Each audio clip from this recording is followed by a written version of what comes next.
በስመ አብ ወወልድ ወመንፈስ ቅዱስ አሃዱ አምላክ። ዓለም ወደ ፍጻሜው የፍጥነት መንገድ ውስጥ በከፍተኛ ሁኔታ እያመራች ነው። መሽቶ በነጋ ቁጥር የሚሰማው ዜና የሰው ልጅ ድርጊት በታሪክም ሆኖ የማያውቅ ድፍረት እጅግ አሳዛኝ ክስተት እየተፈጠረ ነው። አርቲፊሻል ኢንተለጀንስ አርቲፊሻል ኢየሱስን መስራታቸውን ለዓለም ሕዝብ አስተዋውቀዋል። በቴክኖሎጂ ተሳፍራ እያመራች ያለችው ዓለም ይህ ቀረኝ የማይባል የሐሳዊ መሲህ መንገድን አመቻችታ ምንጣፏን አዘጋጅታ ለመቀበል ዝግጅቷን ያጠናቀቀች ሲሆን እስካሁን ድረስ በሕጋዊነት ያልተፈጸመ የድፍረት ኃጢአት በምድር ላይ የለም። የሰው ልጅን ሁሉ በቁጥጥር ውስጥ ለማድረግ የሚያመቻቸው መንገድ በሚያዘው ስማርት ስልክ፣ በኔትወርክ ሲስተም እንዲሁም በላብራቶሪ በተቀመመ መርፌና ኪኒን ማይክሮቺፕን በእያንዳንዱ ሰው ላይ ለመቅበር ዘመኑንና ቴክኖሎጂውን ተጠቅመው ብዙ ርቀትን ሄደዋል። አሁን ደግሞ ሐሳዊ መሲህ ሲመጣ ለዓለም አዲስ እንግዳ እንዳይሆን በተራቀቀ ቴክኖሎጂ መንገድ አርቲፊሻል ኢየሱስን አስተዋውቀዋል። በፈረንጆች ዕቅድ በእነሱ አቆጣጠር እስከ 2025 ዓለምን በሙሉ የሰውን ልጅ ሁሉ በቁጥጥር ውስጥ አድርገው ሰማያዊ ርስትን ሳይሆን ከዚህ ዓለም ገዥ ጋር ሲኦልን ለማውረስ ከምድር ሰው ሁሉ ማንም እንዳይተርፍ ዝግጅታቸውን ጨርሰው ዓላማቸውን ግብ ለማድረስ በከፍተኛ ሁኔታ እየተሠራ ነው። በአሜሪካ ፍርድ ቤት የዌብሳይት ዲዛይነር የሆነችዋን በግብረ ሰዶማውያን ዘንድ ግብረ ሰዶምን የሚያስተዋውቅ ጌይ ሜሬጅ ስሪልን ብለው በጠየቁት መሠረት ግብረ ሰዶምን ስለማልደግፍ አልሰራም በማለቷ ፍርድ ቤት ክስ የተመሠረተባት ፍርድ ቤቱም አለመስራት መብቷ ነው ብለው የወሰነውን በምዕራባውያን ዘንድ አግራሞትን ፈጥሮ የዜና አውታሮች እየተቀባበሉት ነው።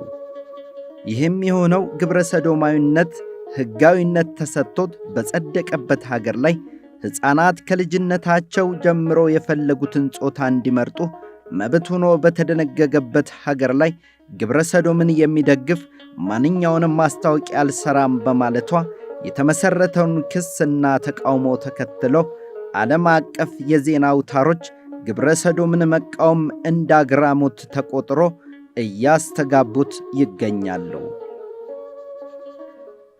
በዓለም አቀፍ ደረጃ የተባበሩት መንግስታት ዓለምን ለመቆጣጠር ያስችለናል ብለው የሚመሩበት የሰው ልጅ ከመናፍስቱ ጋር የሚመሰጥበትና የሚነጠቅበት የጋራ የሆነ አንድ አይነት አቀማመጥ ያለው የጥሞና አምልኮ ተብሎ የሚጠራ ድብቁ የአጋንንት ወጥመድ የሆነው ዮጋ ተብሎ ስለሚጠራው ጣዖት አእምሮአዊና አካላዊ እንቅስቃሴ ነው በማለት ዓለምን ሁሉ ለመቆጣጠር የሚያስችላቸውን የላቀ ንቃተ ሕሊና ይሰጣል ተብሎ የሚሰራ የሰው ልጅ በመናፍስቱ ኃይል ለመቆጣጠር ሆነ በጣዖቱ መንፈስ ዓለም እንዲትመራ የተለያዩ ዓላማዎች ያለው ዮጋ ስፖርት እየተባለ የሚጠራው ዛሬም በሀገራችን ኢትዮጵያም የዚህ የአምልኮተ ጣዖት ማስተላለፊያ ሰዎች ዮጋ ለምጡቅ ሐሳብ ይረዳል፣ ጭንቀትን ያስወግዳል በማለት ሕዝብን የሚያታልሉ የዚህ የዮጋ ጣዖት ሰባኪ የሆኑ የኦሾ መጽሐፍት እያነበቡ አጋንንታዊ መናፍስትን የሚያዋርሱ እጅጉኑ ተበራክተዋልና በመልአከ መንክራት መምህር ግርማ ወንድሙ የተላለፈውን እንመልከት። ተመስጦ ተመስጦን ያሳዩ ማለት ለነብሱን እንዴት አርጋችሁ ወደ ውጭ እንደምታወጡ አሁን ተለማምዶታል። በኖርማል ሰዓት መሄድ ይችላል። አሁን ባለው ሁኔታ ይችላል። እንደፈለገው ተቀምጦ ምን ብሎ መሄድ ይችላል። ቆሞም መሄድ ይችላል። እንደፈለገው እንዴት ነው እስቲ ተቀምጦ ሲጀምር እንዴት ነው ተመስጦ በመጀመሪያ ስለማመድ ማለት ነው ሲያታለማመዱት ማለት እሺ። እግር ለምንድን ነው የሚታሰረው? በቃ የለመደ ሲሄድ እንደዚህ ክፍት እያለ ይሄ መሬት ይነካል። እሺ ከዛ ድረስ ግን ቀጥ ብሎ እንደዚህ ይቀመጣል። ከዛ በኋላማ አይምሮውን መላክ እንዴት ነው የምትልኩት? እስቲ እጅ እንዴት ነው የሚቀመጠው? እጅ እንደፈለገ አንዳንዴ እንደዚህ እናስቀምጣለን። ብዙ ጊዜ ግን ረጅም ሰዓት ለመሆኑ ከፈለገ እንደዚህ ነው የሚቀመጠው። እስቲ ከተቀመጡና አእምሮ መላክ አእምሮ ነው የምትልኩት? አእምሮ ውስጥ ወራችሁ ነው የምትልኩት? እንዴት ነው? መጀመሪያ ወደኛ ክልል እንዲገባ በጣም ረጅም ሰዓት መለማመድ እንዲቀመጥ የምናለማመደው ነገር። ምን ያህል ሰዓት ታለማመዱና ነው አእምሮን የምትወስዱት? በፊት ከ12 ሰዓት እስከ 3 ሰዓት እናለማመዳለን። ኮንሰንትሬሽን ነው የምትሉት ወይስ ስፒሪት ኮንሰንትሬሽን ነው የምትሉት? አይ እኛ ኮንሰንትሬሽን ነው። መጀመሪያ እኮ በኖርማል ነው እንድንስማማ ሆነን ነው የምንገባው። እኛ አናስጨንቀው። ከዛ በኋላ ነው እየቀየረን ምን ሄደ እንጂ መጀመሪያ በሃይማኖትም እንኳን እንደ ጸሎት አድርጎ እንደዚህ ቢቀመጥ እንስማማለን። አመጡ እንዴት ነበር? እስቲ ያሳይ። እንዴት ነበር ያለ? እሺ እኔ ፊት ለፊት ነው ያለው። ወዳጆች እዚህ ጋር ቁጭ ብላችሁ በኢየሱስ ስም ውጣ፣ በኢየሱስ ስም ይላል ሲንገስስ ነበር። ከተወሰነ በኋላ ግን ጠፋ። እዚሁ አይደል ያለው? ብዙ ቀን ፈልገን አጣን። እንዴት አስቸገርከንና አባሎቻችንን እየጎዳ አስቸገርክና አዳከምክብን። ከዛ ድንገት ፈለገ።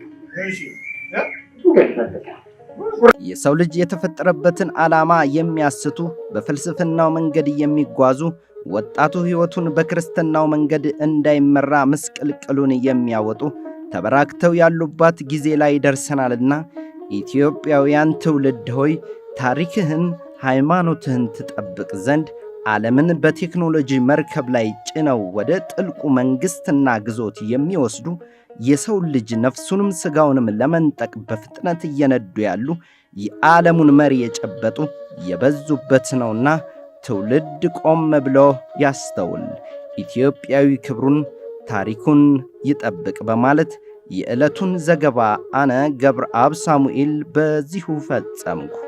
በያላችሁበት ሰናይ ዕለት። ወስብሐት ለእግዚአብሔር ወለወላዲቱ ድንግል ወለመስቀሉ ክቡር። ይቆየን።